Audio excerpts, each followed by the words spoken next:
안녕하십니까. 11월 17일입니다. 조금 전에 아주 재밌다라고 해야 되나요? 의미가 있다고 해야 되나요? 여론조사 결과가 발표가 됐는데요.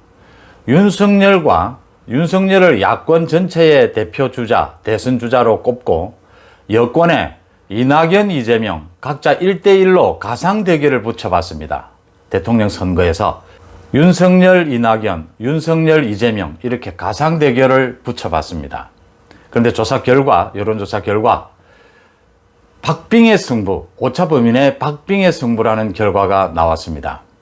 이 여론조사는 제가 계속 말씀을 드리다시피 이 정치 상황에 따라서 어떻게 구도를 잡느냐, 여론조사의 구도를, 그 다음에 대상을 누구로 하느냐, 여러 가지에서 많은 차이가 납니다.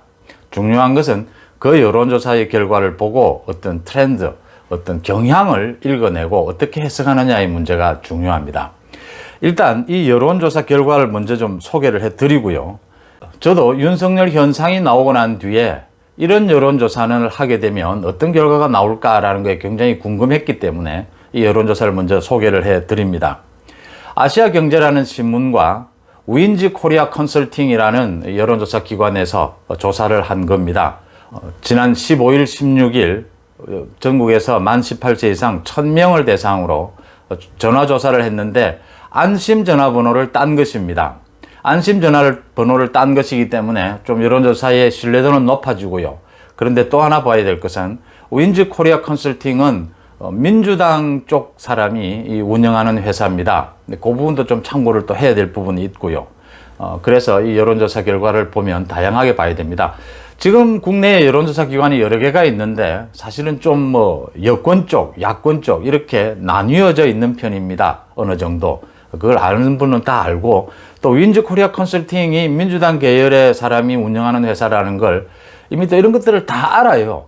그래서 조사를 또 여러 번 하고 오래된 회사이기 때문에 민주당 계통의 사람들이, 지지자들이 많이 응답을 했을 것이다, 이런 짐작은 가능한 대목입니다.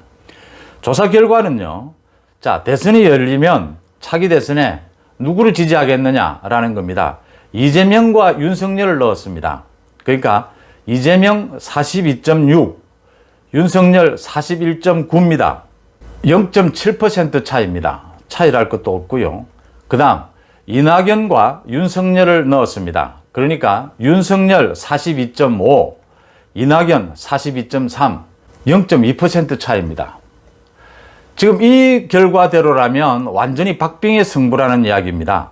일단 다른 조사 결과도 좀 말씀을 드리고요. 민주당 내에서 대통령 후보로는 누가 적합하냐에 이재명 25.1, 이낙연 22.7, 이재명이 조금 높았습니다. 범야권에서는 누가 가장 적합하냐에 윤석열 25.5, 유승민 11, 홍준표 10.8, 안철수 7.6이었습니다. 윤석열이 압도적으로 야권에서는 높았고요. 이 조사에서 민주당과 국민의힘 지지율도 있었고 문재인 대통령에 대한 지지율 조사도 있었는데 이건 큰 의미는 없어서 제가 소개를 하지 않으려고 합니다. 자, 중요한 건 윤석열은 지금 검찰총장입니다. 정치를 하겠다는 뜻을 구체적으로 밝힌 적도 없습니다. 그런 상황.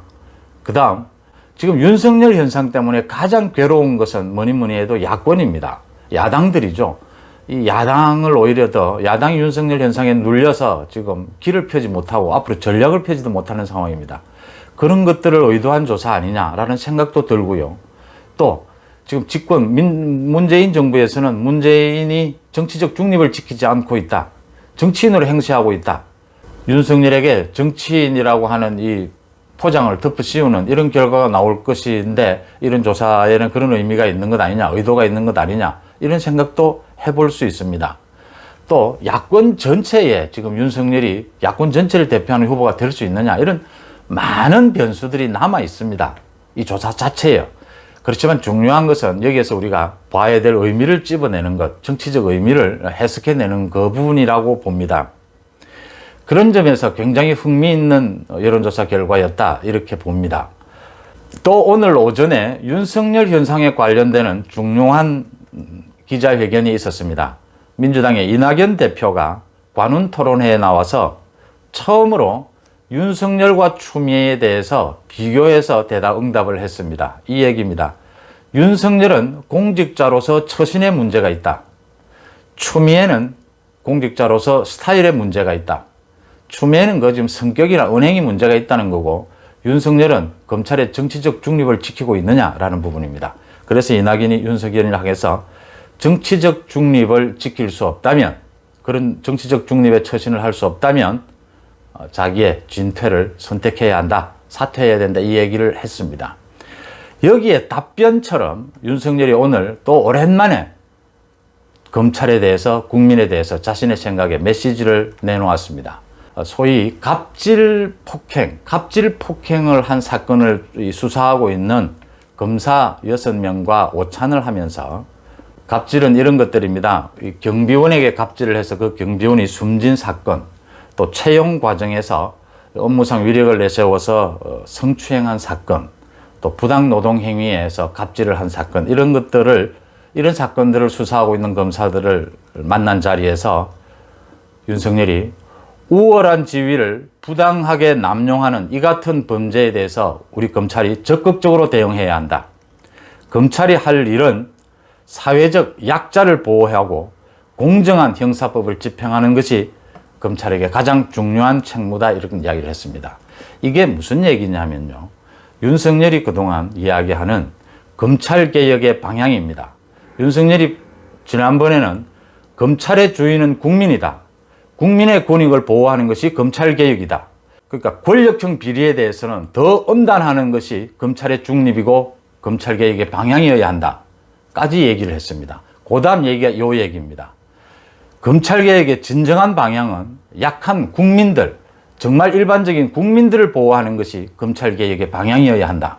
정리를 하면요, 윤석열이 생각하는 검찰개혁, 검찰의 중립은 힘없는 일반 국민들은 더 많이 보호하고, 일반 국민들의 인권은 힘 있는 권력형에 대해서는 더 가차없이 더 가혹한 검찰의 칼날을 대는 것, 그것이 검찰 중립이고 그것이 검찰개혁의 방향이어야 한다, 이 얘기입니다.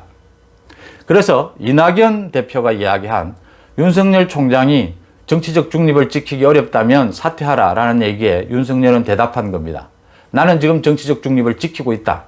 일반 국민의 인권은 보호하고 힘 있는 권력에 대해서는 가차없는 검찰의 칼날을 들이대는 것, 이것이 중립을 지키는 것이다 라고 응답한 꼴이 됐습니다.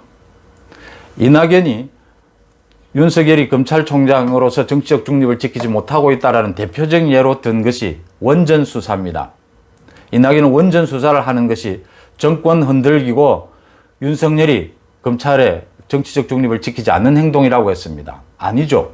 원전에 대한 정책 결정이 집행되는 과정에서 위법한 부분이 있었다면 그 위법한 부분을 수사하는 것, 이 집권청에 의해서, 권력을 가진 집권청이 부당하게 공무원들을 급박해서 정책 결정 과정에서 위법한 일을 저질렀다면 거기에 대해서는 정말 한치의 오차도 없는 검찰의 칼날을 휘두르는 것, 그것이 정치적 중립이다 라고 윤석열은 말하고 있는 겁니다.